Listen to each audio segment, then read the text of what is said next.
Hello, Shri Swami Samarth. कसे आहेत तुम्ही सगळे? मस्त आहेत ना? मस्तच राहता. चला, आपल्या नवीन एका व्हिडिओमध्ये तुमचं सगळ्यांचं मनापासून स्वागत आहे. हा जो व्हिडिओ आहे, साडीवरून तुम्हाला समजलंच असेल की हा व्हिडिओ नेमकं कोण्या दिवशीचा व्हिडिओ आहे.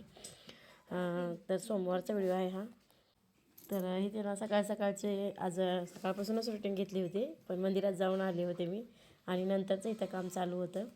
तर इथं माझं आणि काकूचं बोलणं चालू होतं. काकूने ना उसळ करायची म्हणून ही हरभरे जे आहेत ते भिजवून ठेवले होते आणि नंतर मग माझा पण सोमवार होता, मग कोण खाणार आहे म्हणून काकूने तेच वाळवायला ठेवले तिथं. पण म्हणलं चला तुमच्या दोघीपुरतं तरी वाटीभर करते. म्हणजे समू आणि काकू दोघीजण होत्या. शिवानी कॉलेजला गेली होती. शिवानी सकाळी एकदा गेली ना तर तिला यायला 5:30-6 वाजतात, कारण बसचा टायमिंग नाही आहे व्यवस्थित आमच्या इकडं. बस कधी कधी उशिरा पण येतात, त्याच्यामुळे तिचा 6चा टायमिंग फिक्स होता. लवकर येऊ अगर उशिरा येऊ, मग आम्ही तिचा 6चा टाईम धरला होता आणि तेव्हा आल्यावरती काही जेवण करणार नाही. त्याच्यामुळे मग समूपुरतं आणि काकूपुरतं दोघीपुरतं एक वाटीभर जे हरभरे आहेत तर ते आणले, मी घरात ठेवले आणि नंतर मग म्हणलं भाकरी 2 करायच्या होत्या. एवढ्या भाकरी झाल्या ना तर नंतर त्याच तव्यावर भाजून घेता येते आणि नंतर त्याच्यात फोडणी त्याच्यामुळे नाही त्या तव्यातले हरभरे बनवायचे होते मला. पण त्याच्यासाठी अगोदर 2 भाकरी करून घ्यायच्या होत्या. तसं तर रोज एकच भाकर असते, पण आज अण्णा घरी होते आणि अण्णाचं दुखायलं होतं, त्यांना सलाईन वगैरे लावायचं होतं. त्याच्यामुळे मग त्यांच्या नावाची एक भाकरी करायची होती, कारण त्यांना पण गोळ्या खायच्या होत्या. मग गोळ्या खायचं म्हणलं ना तर अगोदर डॉक्टर सांगतात की जेवण करून गोळ्या खावा. जेवायच्या अगोदर जर गोळ्या खाल्ल्या तर ती गोळी एखाद्या वेळेस लागू शकते. त्याच्यामुळे मग गोळ्या खाऊनच म्हणजे जेवण करूनच गोळ्या खायच्या होत्या. म्हणून मग काकूच्या नावाची एक आणि अण्णाच्या नावाची एक 2 भाकरी करायच्या होत्या. भाकरी केल्याच्या नंतरच मग त्याच तव्यामध्ये मला हरभरे करता येत होते. म्हणजे हरभऱ्याची जी उसळ आहे ती, त्याला कांदा वगैरे काही वापरलं नाही. टाकणारे कांदा वगैरे टाकतात, पण होतच वाटीभर. मग त्याच्यासाठी कुठं करत बसू. त्यामुळे मग मी तसंच नुसतं लसणाची फोडणी, जिरे आणि लसणाची फोडणी टाकून तव्यामध्ये खालीवरी केले होते. तर ते पुढे दिसेलच तुम्हाला आता. तर इथे माझ्या भाकरी चालू आहेत आणि अण्णाला ना रानामध्ये आम्ही जेवतं ठेवलेलं आहे, कारण त्यांचं वय झालं आहे आता आणि त्यांना ना लहान वयापासून रानात काम करायची सवय आहे.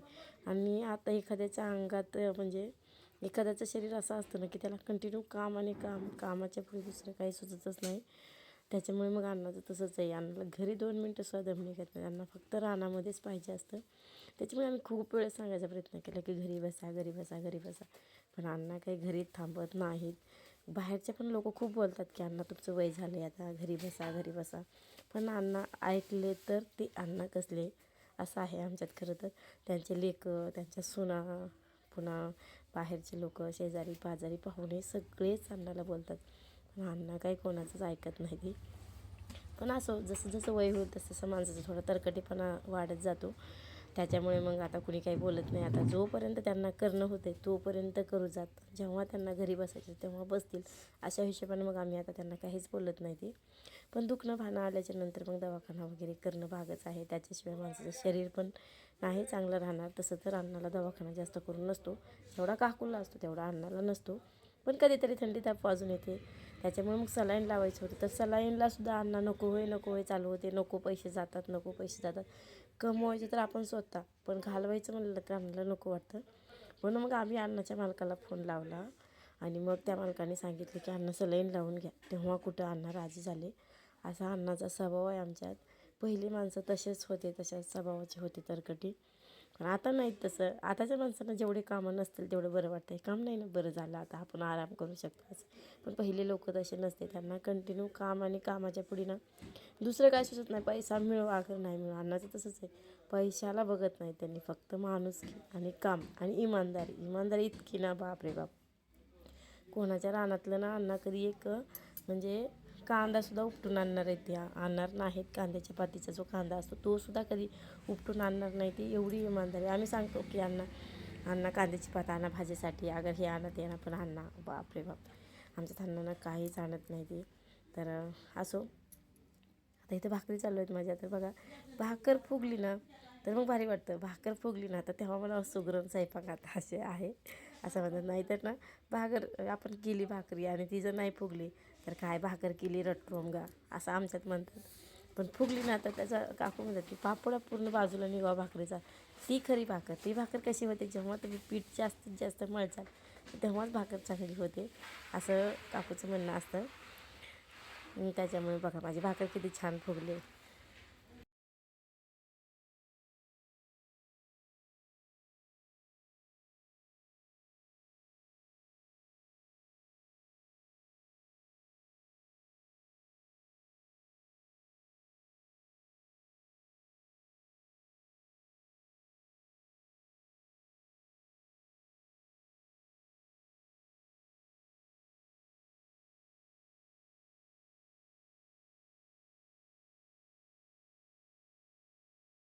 तर इथे ना मी काकूला काहीतरी म्हण विचारत होते. तर आमच्यात काकूचं एवढं वय झाले पण काकूला म्हण काहीच माहीत नाही. म्हणजे पहिले कसं म्हातारे बायका पहिलं अशापासून असं होतं, हे केलं नाही तर तसं होतं, ते केलं नाही तसं होतं. मी काकूला सांगत होते की तांब्यात पाणी का घ्यायचं नसतं भाकरी करताना. कारण बरेच जण मला म्हणतात की तांब्यात भाकरीला पाणी घेतलं ना तर ते भावासाठी चांगलं नसतं. भावाला कोणत्या कामात यश येत नाही, की त्याला बरकत येत नाही, त्याच्यात काहीतरी अडचणीच येतात असं म्हणतात. मग मी विचार केला की भावाचा आणि बहिणीचा आणि ह्या भाकरीचा संबंध काय आहे. काकू मला सांगत होते की ताट जे आहे ती बहीण आणि म्हणजे तांब्यात जे आहे तो भाऊ, असं कारण असेल त्याच्या मागटलं. म्हणून म्हणत असेल की तांब्यात पाणी घ्यायचं नाही, भावाला चांगलं नसतं असं कारण त्याच्या मागटलं. मग आता ती देवालाच माहिती की लोक पहिले तसे का म्हणत होते. मी काकूला सांगत होते की काकू आता तुमचं वय झालं आहे, तुम्ही आमच्यापेक्षा 10 तरी पावसाळे जास्त घेतले ती. मग तुम्हाला माहिती असायला पाहिजे की ह्याच्या मागटलं काय इतिहास आहे, त्याच्या मागटलं काय इतिहास आहे. पण आमच्या काकूला ना काहीच माहीत नसतं. मला जेव्हा काय माहिती पाहिजे असते ना तर मी आमच्यात ती दुकानदारीण काकी आहेत ना मी त्यांनाच विचारत असते. मग त्यांच्यापाशी सगळ्या प्रश्नांची मला उत्तरं भेटतात. तर त्या सांगतात मला सगळं. पण माहिती असावं आपल्या मुलांनी जर आपल्याला विचारलं की मम्मी याच्या मागटलं काय कारण आहे, मग आपल्याला सांगता यायला पाहिजे त्यांना. आपण जसं शाळेत गेल्यावर शिक्षकाला जेव्हा आपण प्रश्न विचारतो तर तेव्हा त्यांच्याकडून आपल्याला अपेक्षा असते की हे सगळे प्रश्नांची उत्तरं आम्हाला देतात. तसंच आईबापाचं पण असतं. आईबाप पण आहे ते लेकरांचे गुरुच असतात. त्याच्यामुळे गुरुपाशी सगळ्या प्रश्नांची उत्तरं पाहिजे. म्हणून मी काकूला विचारत होते की काकू म्हणलं मी तसल्या फांद्यात पडत नाही आणि मला कोणी सांगायला गेलं तर मी काय कोणाचं ऐकत नाही असं काकूचं चालू होतं. तर पण ते काकूचं उत्तर काही मला पटलं नाही. पण असो जाऊ द्या, एखाद्याचा स्वभाव असतो, एखाद्याला नाही आवडत कोणाचं ऐकून घ्यायला. तसं काकूला नाही आवडत कोणाचं ऐकून घ्यायला. पण माझा नाही तसा स्वभाव. मला आवडतं की सगळ्या माहिती काढून घ्यायला, त्याच्या मागटला काय इतिहास आहे, याच्या मागटला काय इतिहास आहे असं. तर तेच त्याच्यावरूनच विषय निघाला होता की सोमवारी पांढरी साडी का घालायची. तर महादेवाला कुंकू जमत नाही, लाल जमत नाही असं माझं काकूचं बोलणं चालू होतं. त्याच्यामुळे तिथला मी थोडासा शूट घेतला होता. मला पण माहीत नव्हतं की आम्ही तिथे नेमकं काय बोलायलो. तर व्हिडिओ मोठा व्हायला लागला आहे आणि व्हिडिओ मोठा झाल्यानंतर काय बोलावं सुचत नाही. त्याच्यामुळे थोडाच काय होईना आवाज ठेवावा लागतो. तर ही ते बघा उसळ झाली माझी तव्यातली. आता पहिल्यांदा त्याचा भाकरी केलेल्या तव्यामध्येच मी हरभरे जे आहेत ते भाजून घेतले आणि नंतर त्याच्यामध्ये अद्रक लसूण कोथिंबीरची पेस्ट केली होती. अद्रक नव्हती टाकली त्यामध्ये, फक्त लसूण आणि कोथिंबीरची पेस्ट केली होती. तर तीच पेस्ट जी आहे तर मी त्याच्यात टाकली, थोडेसे जिरे टाकले आणि नंतर हलवले. पण थोडं केलं ना एवढं छान होतं आहे ना की पुरलंच नाही कुणाला. मला वाटलं काकू म्हणलं की जास्तीचं केलं असतं तर बरं झालं असतं. तर आता इथं ना एकीकडं हरभरेचं जे आहे भिजवून ठेवलेलं तर तेच करायला चालू आहे आणि एकीकडे कढीला फोडणी टाकायला चालू आहे. दोन्हीकडे करायचं म्हणलं ना फजिती एवढी होते ना, खूप म्हणजे खूप फजिती होते. वाटतं माणसाला की 2-3 गॅसवर एकदाच मी केलं, एकदाच केलं. पण नाही होत तसं. एकीकडे लक्ष दिलं ना तर एकीकडे करपतं, एकीकडे लक्ष दिलं ना एकीकडे करपतं. तरी इथं समोरची मिठी असते, मम्मी पटापट कर, मम्मी पटापट कर. पुढे दिसेलच तुम्हाला तिनं कशी गाणं म्हणत होती. पटापट पटापट पटापट चालू होतं तिचं करायला. कारण किती जरी पटापट उरकायचं म्हणलं ना तर नाही होत उरकणं लवकर. लागायचा तेवढाच टाईम जातो. एखाद्याला सवय असते की लवकर लवकर काम करायची, पण एखाद्याला म्हणजे किती वेळ ठरवलं ना आता पटापट काम करायचं तरी लागायचा तेवढाच वेळ लागतो. पट पट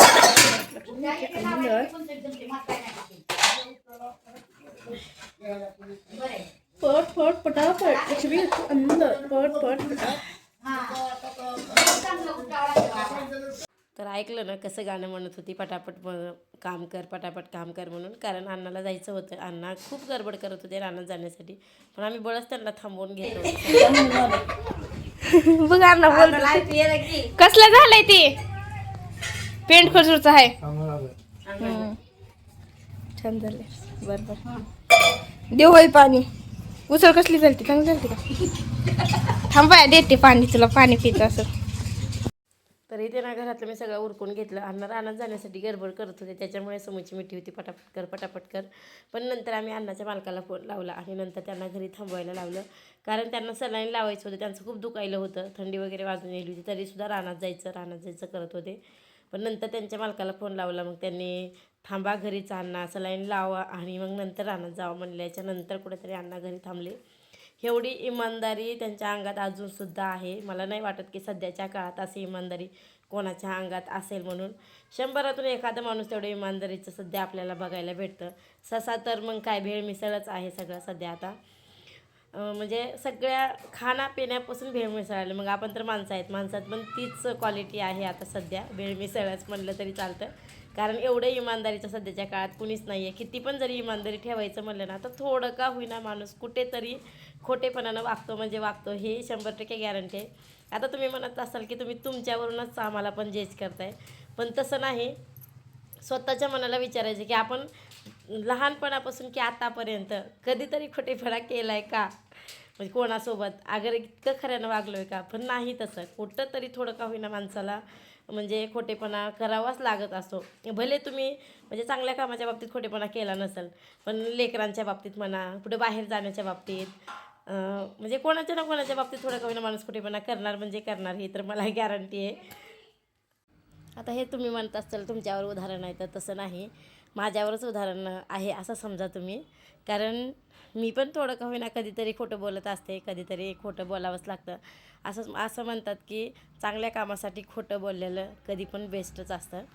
त्याच्यामुळे मग कधीतरी मी पण खोटं बोलत नाही असं नाही. एवढी बी काही इमानदारीची मूर्ती नाही आहे मी स्वतः पण. तर इथं बघा अण्णाला सलाईन लावलं होतं आणि इथं अण्णाची मिठी रानात जाण्यासाठी होती की अण्णाला वाटत होतं की लवकर सलाईन संपावं आणि मी लवकर रानात जावं असं वाटत होतं. त्याच्यामुळे त्यांचं सारखं चालू होतं की एवढं स्लोमध्ये का चालते. काकू बी म्हणल्या की जरा फास्ट कर. 2-3 वेळेस मी यू फास्ट केलं तरीसुद्धा ते काही म्हणजे फास्टच होत नव्हतं, दमादमानं का चलत होतं. त्याच्यामुळे मग ते पुन्हा मी जरा थोडंसं वाढविलं, मग कसं तरी संपलं सलाईन. आणि नंतर इथं शिवानीनं कळमून हे पुस्तक आणले होते, कारण मला गुरुवारी सवासनी जीव घालायच्या होत्या, तर त्यांनाच हे पुस्तकं द्यायचे होते एक म्हणून. 11 पुस्तकं आणले होते मी 11 बायकांना देण्यासाठी. पण माझ्या सवासनी अचानक मंगळवारीच घालण्यात आल्या, त्याच्यामुळे ते पुस्तकं तसेच राहिले. आणि नंतर मग म्हणलं आता चला गुरुवारी नुसतं एक पुस्तक आणि केळ देऊ, त्यासाठी मग मी काल मंगळवारीच सवासनी जेव घातले मी. तर इथे आता मला संध्याकाळचा टायमिंग झाला होता, मला जायचं होतं महादेवाला. कारण माझे पशुपती सोमवार चालू आहेत, हे तर तुम्हाला सगळ्याला माहितीच आहे. पशुपती सोमवारसाठी ना आज होती एकादश आणि सोमवार दोन्ही चलतो का नाही असं माझं कोड पडलं होतं. मला आल्यावर खूप वेळ विचार केला, सोमवाराचा सोडू का काय. नंतर मग मी कॅलेंडरवर बघितलं, मग बामणाला फोन लावला, नंतर यूट्यूबला पण मी सर्च केलं की एकादशी दिवशी पशुपती सोमवार चालतो का म्हणून. तर बामणाने पण मला सांगितलं की चालतो म्हणून.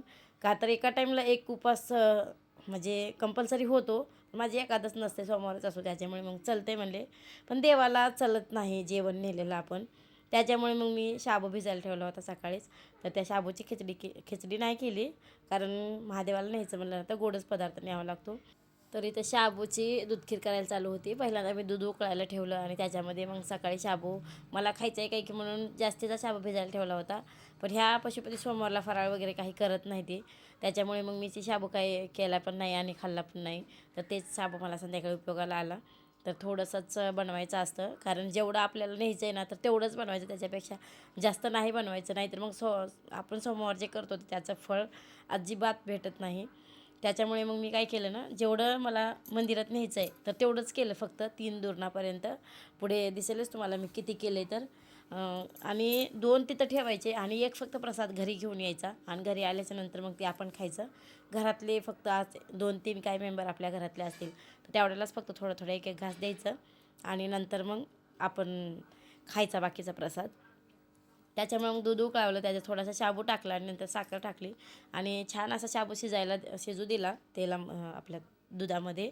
आणि नंतर मग मी हे केलं आणि इथं ना दिवे बनवायला चालू होते माझे, कारण 6 दिवे बनवून न्यावे लागतात मंदिरात जाताना. त्यातले 5 दिवे तिथं लावायचे आणि 1 दिवा महागारी आणायचा आणि महागारी आणून आपल्या दारात लावायचा उजव्या साईडला. जेव्हा आपण घरात जातो ना तर त्या उजव्या साईडला लावायचं, बाहेरून येताना नाही, कारण आपण बाहेरून घरात लावून जात असतो दिवा. त्याच्यामुळे मग आपल्या उजव्या साईडला दिवा लावायचा असतो महागारी आणल्याच्या नंतर. 6 तिथं पूजा करायची मंदिरात आणि पूजा करून फक्त 5 जे दिवे आहेत ते प्रज्वलित करायचे आणि नंतर 1 महागारी आणायचा. तर इथंच माझं बनवायला चालू होतं. मग व्हिडिओ खूप मोठा व्हायला लागला आहे आजचा पण, त्याच्यामुळे मग मी 2-3 ठिकाणचा थोडा व्हिडिओ पळवला होता, कारण प्रत्येक ठिकाणचा पण पळवायचा व्हिडिओ मला तर नाही बरोबर वाटत.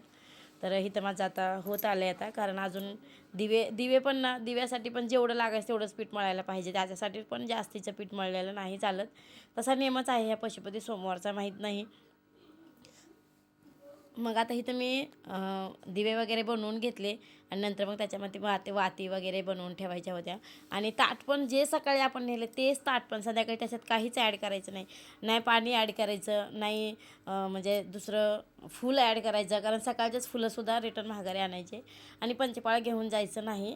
थोडं हळदी कुंकू जे पण काही देवाला लागतं ते थोडं ताटामध्ये ठेवायचं असतं आणि ते सकाळी देवाला लावून संध्याकाळी आणायचं आणि तीच ताट घेऊन जायचं. तर हे बघा 3 धुरणामध्ये मी असं आणलं होतं. इथं मंदिरामध्ये आली आता मी. मंदिरात आल्याच्या नंतर पहिल्यांदा दिवा लावून घेतला, तुपाचा दिवा लावून घेतला आणि नंतर महादेवाला पाणी वगैरे घातलं, कारण सकाळचं 1 तांबे पाणी ठेवलं होतं मी, तर तेच पाणी आता महादेवाला घातलं. असं म्हणतात की सकाळी आपण महादेवाला एकदा आंघोळ करून गेलो ना तर संध्याकाळी त्यांना आंघोळ नाही घालायची, म्हणजेच पाणी नाही घालायचं. पण बायका काय म्हणतात, नाही तसं नाही, मग महादेवाला आंघोळ नाही घालता म्हणजे नाही पाणी घालता तर नैवेद्य कसा दाखवायचा, असा कोणाचा विचार असतो. मग आता कोणाचं काय ऐकावं काय नाही खरंच समजत नाही, कारण 4 बायका अशा म्हणतात, 4 बायका तशा म्हणतात. मग ऐकावे जगाचे आणि करावे मनाचे. त्याच्यामुळे मग मी थोडंसं पाणी होतं तेवढंच थोडंसं पाणी घातलं आणि नंतर मग मी फुलं वगैरे ठेवले आणि नंतर त्याच्यावर जे मी दिवे आणले होते तर ते दिवे सगळे मांडून घेतले आणि ते प्रज्वलित केले आणि अगोदर तुपाचा दिवा लावून घेतला, महादेवाची पूजा वगैरे केली आणि नंतर मग बाकीचे जे बी काही पूजा होती नैवेद्य वगैरे दाखवायचा तर ते दाखवून घेतलं आणि इथं आता नैवेद्याच्या वाट्या ठेवायला चालू आहे. गेल्या वेळेस ना मी पेपरवर शिरा घेऊन आली होती, ह्यावेळेस दुर्णामध्ये आणले, कारण पेपरवर शिरा नाही, म्हणजे पेपरवर आपली जी दूधखीर आहे ते ठेवता आली नसते, त्याच्यामुळे दुर्णावर घेऊन आली मी. आणि गेल्या वेळेस पण मंदिरातला व्हिडिओ केला होता, पण प्रत्येक वेळेसच काय तेच दाखवा, त्याच्यामुळे मी त्यावेळेस नाही घेतला होता व्हिडिओ. त्यामुळे मग म्हणलं चला आज तरी घेऊ, कारण तुम्हाला पण माहिती होईल की पशुपती सोमवार नेमके कसे करायला पाहिजे, काय करायला पाहिजे, त्याचे नेम काय आहेत काय नाही. तर नेम काही नाही आहे, सकाळी जे ताट घेऊन गेलेलं असतं तर तेच ताट संध्याकाळी घेऊन जायचं आणि प्रसाद फक्त जेवढा देवाला लागणार आहे तर तेवढाच प्रसाद बनवायचा, त्यापेक्षा जास्त बनवायचा नाही, का तर त्याचं फळ भेटत नाही, तुम्हाला मागाशी मी सांगितलं होतं. आणि दिव्यासाठी सुद्धा जेवढं दिव्याला तुम्हाला लागणार आहे पीठ मळल्याला तर तेवढंच पीठ पण मळायचं आणि तेवढ्यातच दिवे करायचे. भले आपल्याला पुन्हा स्वयंपाक करायला दुसरं पीठ मळायला लागलं तरी चालतं. तर असे माझे पशुपती सोमवार सुरू आहेत दुसऱ्या टाईमचे, कारण असं म्हणतात की केले तर 3 वेळेस करावे. 16 सोमवार झालं, पशुपती सोमवार झालं, वैभवलक्ष्मीचे गुरुवार झाले, आपले वैभवलक्ष्मीचे शुक्रवार झाले, तर 3 वेळेसच पकडावे असं म्हणतात. तर इथं माझी अशा प्रकारे पूर्ण पूजा जी आहे ते झाली आता. आणि आता मग घरी गेल्याच्या नंतर मग पहिल्यांदा तो प्रसाद खायचा आणि नंतर मग आपला उपवास सोडायचा.